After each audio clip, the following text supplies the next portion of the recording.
Hey guys! So, in this video we are doing the impossible.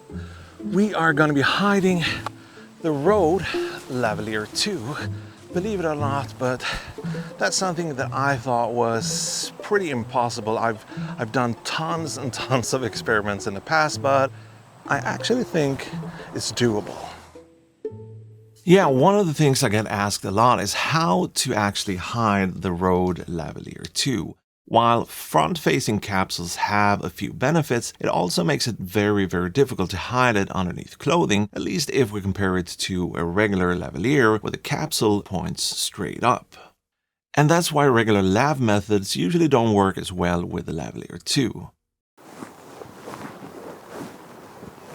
But recently, a company called BubbleBee Industries, I don't know why I'm holding this up, you probably can you see it? Well, I'm gonna put it down. Anyway, so yeah, a company called BubbleBee Industries reached out and told me that they've released a couple of kits for the Lavalier II, and one of them was this mic hiding kit. So naturally, I was interested and I said yes when they asked me if they could send a few of these kits over. The mic hiding kit includes a concealer, which is basically like an outer casing for your lavalier. And don't worry, we will take a closer look at this here in just a second. And the, let's see, the outdoor kit, which is more of a spare parts kit, in my opinion. It holds two of these little foam wind stoppers and one of those mini furries. Very similar to what comes with the Lavalier II. I decided to bring both of these kits out for a little test run. Unfortunately, the outdoor kit had other plans. This one actually looks like a dead cat or drowned cat. It's so... I wanted to try these kits outdoors as it's usually a more challenging environment compared to something like an indoor interview where your subject usually don't move around as much and there's obviously no wind that could mess up your audio. And even with the outdoor kit being out of commission, the mic hiding kit actually performed really well in these tests where I just had it taped underneath my shirt. I've actually made quite a few experiments and kind of trials over the years to see if I could find, you know, an easy way to hide the Rode Lavalier. Oh, breeze coming in here. To find an easy way to hide the Lavalier II without any specialized gizmos or gadgets, because frankly, there weren't any available on the market anyway, so we're kind of left to using either third-party things that wouldn't necessarily fit perfectly or just try to MacGyver something together. But as much as I wanted, and I wanted to make this video about how to hide the lavalier, that video always got put on the back burner.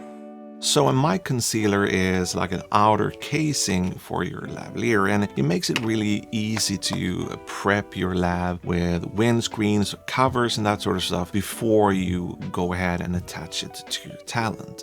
This one has two of these little wires where the bottom one allows you to clip the microphone to your talent on a shirt or to some edge of a fabric, that sort of stuff. And this one here on top provides just a little extra separation between the concealer and the fabric in front of the microphone. Now in this video I am using the white concealer and the white accessories because I think it will be easier for you to see what's going on camera, but they are available in black and white, and you can also buy extra little accessory kits with more different colors like white, beige and black. But more on that later on. A concealer is usually taped to the skin of your talent or to a layer of clothing. If possible, I would recommend taping it to the skin as it's not moving around as much and it doesn't make as much noise as a layer of clothing. But even if you tape it to a t-shirt like I did yesterday, you're still going to get some pretty great results with this kit.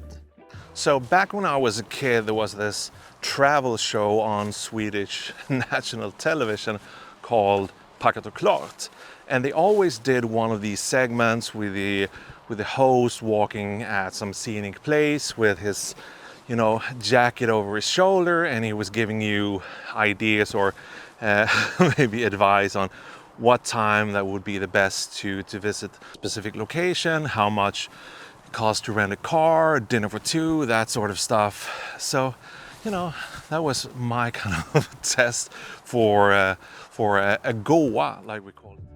The tape for these types of concealers is designed to stick to pretty much any type of surface and not leave any marks or any residue. It's also hypoallergenic. I can't believe I pulled that off, which is obviously important when you're taping this directly to someone's skin. The last thing you want to happen is someone getting an allergic reaction, or maybe you're just ruining their favorite shirt. And believe me, if that happens, they probably won't call you back for the next gig.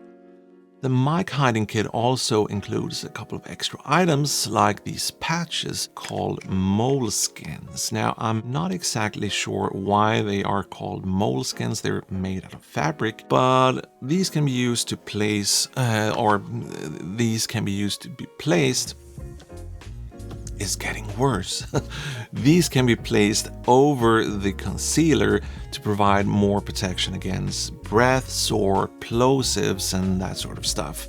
For outdoor use, we get 3 of these little reusable furry ones, which I'll also show you in a close-up here probably. Oh yeah, it's pretty ironic. I'm sitting here doing the video on audio, and right now there's construction going on outside of the studio. I hope not too much of it gets into the audio here. I will do my best to EQ things out. And speaking of EQing, it's important to know that when you actually place a lavalier underneath a layer of fabric, the audio tends to become a bit muddier, which you kind of have to compensate for in post with some EQ. Normally, it's enough to add a high-pass filter and boost some of the mid and higher frequencies. But it all depends on the amount of clothing and placement, obviously, but if you start here doing these types of adjustments first, then at least you will have a pretty solid ground to make any further tweaks to. There's actually a couple of these kits available for the Lavalier II, and there's also a couple of accessory kits where you get the different covers, like the white, the beige, and the black ones that we talked about, which can be a good thing to pick up, especially if you're doing a lot of corporate interviews and that sort of stuff, where you're dealing with different types of wardrobes, colors, and that sort of stuff. You could also pick up just the concealer separately. So if you're getting starter kit with a white one, you could get an additional black one, or vice versa, that sort of stuff. I would also highly recommend you to pick up some extra tape, because even if each kit comes with tape, it only includes like 6 strips or something, so you will run out of tape pretty fast if you're doing a lot of interviews and that sort of stuff. So I will leave a couple of links down below to all the different kits, including the outdoor kit, obviously. And like I said before, these are just rolling out of the factory,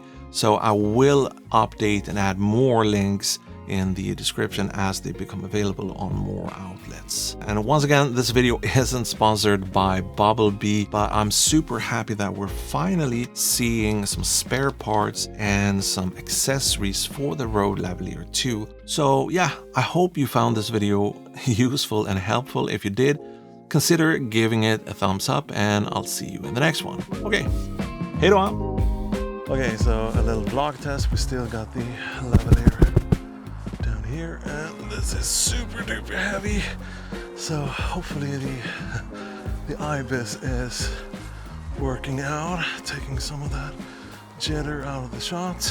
And actually I learned nothing. So I got them set up here along the water once again. Let's see how that's gonna work out.